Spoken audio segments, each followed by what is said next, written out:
దాంట్లో సంతోషంగా ఉండు, ఉన్న దాంట్లో సంతోషంగా ఉండు అంటారు.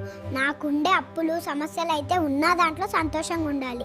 నన్నమ్మ, నీకొక విషయం చెప్పాలి, కానీ నువ్వు అమ్మకి చెప్పావు కదా. చెప్పు బాబు. నన్నమ్మా. నానా, అమ్మ నిన్నెందుకు పెళ్లి చేసుకుంది? ఎందుకంటే నేను అందంగా ఉన్నాను కదా. నిజమా? నానా, ఎలా ఉన్నారో అని నేను అడగను, భోజనం చేశారా అని అసలు అడగను. మీ చావు మీరు చావండి, నా చావు నేను చేస్తా. బాబు చదువు అయిపోయింది, మరి ఏం చేస్తున్నావు? బుక్ రాస్తున్నా అంకల్. నైస్. బుక్ టైటిల్ ఏంటి? నా చావు నేను చేస్తా, నీకెందుకు? కొన్నిసార్లు నా చుట్టూ ఉన్న అందరినీ వదిలి చాలా దూరం వెళ్ళిపోవాలనిపిస్తుంది. నాకు ఈ జీవితం అస్సలు నచ్చలేదు. మీ జీవితం గురించి మీకేమనిపిస్తుంది? మనుషులం అంకల్, ప్రేమ గుర్తుండదు, తప్పు ఒకటే గుర్తుంటుంటుంది. ఆ పరిస్థితి తట్టుకోవడం చాలా కష్టం అంకల్. ఆ పరిస్థితి మీకు రాకూడదు అంకల్. నానమ్మ, నేను నీకు ఒకటి చెప్పాలి, కానీ నువ్వు అమ్మకు చెప్పొద్దు. సరేనా? చెప్పు బాబు. నానమ్మ, నువ్వు అమ్మ కంటే అందంగా ఉన్నావు. నానా, అమ్మ మిమ్మల్ని ఎందుకు పెళ్లి చేసుకుంది? నేను అందంగా ఉంటాగా, అందుకే. నిజంగా మీరు అందంగా ఉంటారా నాన్న? తేజ టీవీ ఛానల్ ని సబ్స్క్రైబ్ చేసుకున్నారా?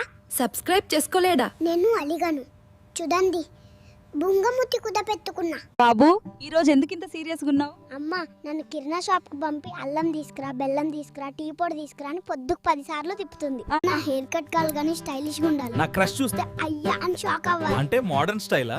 బిల్లు చూసి షాక్ అవ్వాలన్న, జుట్టు చూసి కాదు.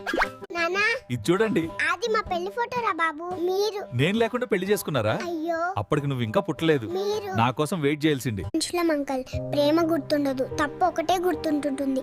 ఆ పరిస్థితి తట్టుకోవడం చాలా కష్టం అంకల్. ఆ పరిస్థితి మీకు రాకూడదు అంకల్. నానా, అమ్మ మిమ్మల్ని ఎందుకు పెళ్లి చేసుకుంది? నేను అందంగా ఉంటాగా, అందుకే. నిజంగా మీరు అందంగా ఉంటారా నాన్న? నానమ్మ, నీకో విషయం చెప్తాను, కానీ నువ్వు అమ్మకి చెప్పొద్దు. వద్దు సుమా. చెప్పు బాబు. నానమ్మ, నువ్వు అమ్మ కన్నా చాలా అందంగా ఉన్నావు. బాబు, ఈ రోజు ఎందుకంత సీరియస్ గా ఉన్నావు? అల్లం, బెల్లం, టీ పొడి కోసం అమ్మ నన్ను రోజుకు 10 సార్లు కిరణ్ షాప్ కి పంపిస్తుంది. అన్న, హెయిర్ కట్ కావాలి కానీ స్టైలిష్ గా ఉండాలి. నా క్రష్ చూస్తే అయ్యా అని షాక్ అవ్వాలి. అంటే మోడర్న్ స్టైలా? బిల్లు చూసి షాక్ అవ్వాలన్న, జుట్టు చూసి కాదు. అమ్మా, నేను పడుకోలేను, చల్లని గదిలో పడుకుంటా, ఇక్కడే పడుకుంటా. బాబు, బయటికి రా. మనుషులు అంకుల్, ప్రేమ గుర్తుండదు, తప్పొక్కటే గుర్తుంటుంది.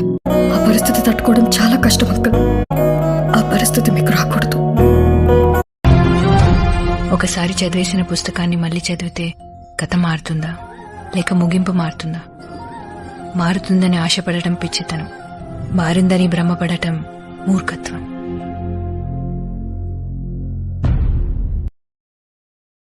అమ్మా, ఇక్కడ నా వల్ల కావట్లేదు, చల్ల ఉంటే గదిలో పడుకుంటా. ఫ్రిడ్జ్ లో చల్లగుంటుంది, ఇక్కడే పదుకుంటా.